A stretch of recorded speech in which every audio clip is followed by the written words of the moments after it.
Esse estudo é muito legal porque ele avalia atleta de futebol americano. E aí muita gente não entende o porquê que os estudos com atletas de futebol americano são tão interessantes.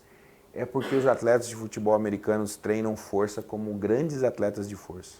Eles têm força como, cara, quase, não vou falar que é igual, mas eles treinam força, muitas vezes eles treinam agachamento, levantamento terra, supino, como se fossem powerlifters. Eu morei nos Estados Unidos 1 ano para fazer meu pós-doutorado e o nosso laboratório era embaixo de um campo de futebol americano. Então, quando a gente ia assistir os treinos de força dessa galera, era assustador. Assim. Tanto é que eles têm uma forma física, não estética, uma forma física de força, de potência, de velocidade, que é invejável de fato, né?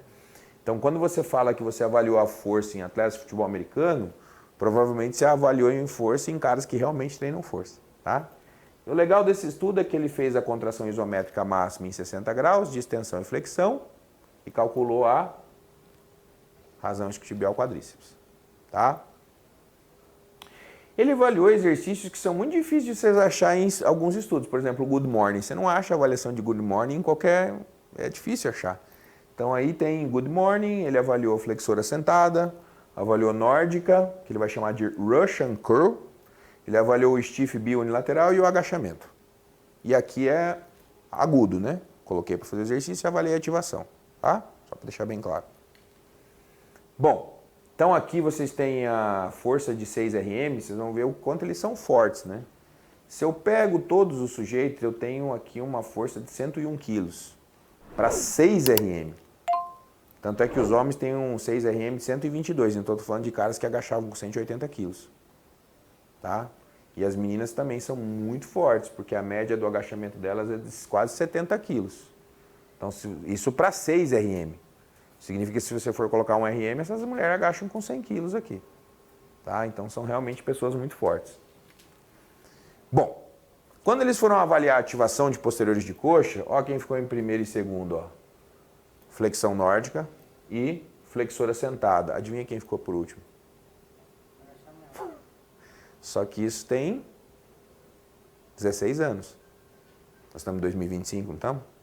Tem 16 anos que isso foi demonstrado. Aí hoje eu tenho que dar uma aula explicando, enfatizando que tem que treinar posterior de coxa específico. Mas isso aí já deveria ser sabido por nós há muito tempo.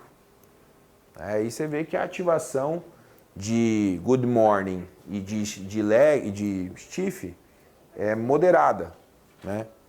É menor do que esses dois, mas é maior do que a do agachamento. Foi o que vocês me perguntaram durante a aula, né? Lembrando que é só ativação. Quando vai para quadríceps, quem fica em primeiro? Quem tem que estar em primeiro? Agachamento. Quem fica por último? Os melhores de posterior de coxa. E é isso que eu chamo de princípio da especificidade na hora de escolher os exercícios da musculação. Então, treino de posterior de coxa é com exercício para posterior de coxa, não é com exercício para quadríceps. Não é com exercício que enfatiza quadríceps e glúteo. É isso que a gente tem que entender, tá? E aí ele faz um cálculo de quais seriam os melhores exercícios para melhorar a razão isquiotibial quadríceps. Olha os exercícios com a melhor relação isquiotibial quadríceps. Olha o último. Então, se eu tivesse uma pessoa que se apresentasse para mim com déficit de razão isquiotibial quadríceps, ou seja, mulheres, eu iria me preocupar com esses exercícios, com abdutora, com flexões, com esses aqui. Não significa que eu não faria agachamento, não é isso, não significa que eu não faria o leg, mas esses exercícios não estariam na minha lista dos exercícios que vão solucionar aquele problema. E aí uma coisa muito importante, aqui ele faz uma coisa que poucos estudos fazem, compara homem e mulher. E aí olha que interessante. Quando ele pega, olha só como é preocupante, como ele pega a nórdica, ele compara homem e mulher, ele vê que as mulheres só ativam 64% do que os homens ativam. Então não só elas já têm mais fraco, como na hora que elas fazem exercício específico, elas ativam menos. Olha só, na flexora sentada, os homens 17,45, as mulheres 10,65. 61%. E onde que a diferença é pequena? No agachamento. O agachamento é específico de quadríceps. Esse estudo dá um grito para você falando assim, cara, elas têm problema no posterior de coxa. Mas eu vou dizer uma coisa, ainda pode piorar. Eu lembro, algum tempo atrás, eu estava dando um curso e falei que poderiam existir mulheres quadríceps dominante. Aí o bem-aventurado estudante que estava no curso perguntou se aquilo era um termo científico. Aí eu fiquei pensando, eu acho que eu devo dar curso assim para falar tudo errado para vocês, porque ele meio que quis assim, mas isso é real? Isso é real, quer ver, ó? Ele separou 3 mulheres mais fortes no quadríceps e olha a diferença que ele mostrou. Elas não ativavam 60 e poucos por cento, elas ativavam só 35%. E essa mulher aqui, você vê ela na academia quando ela entra, né?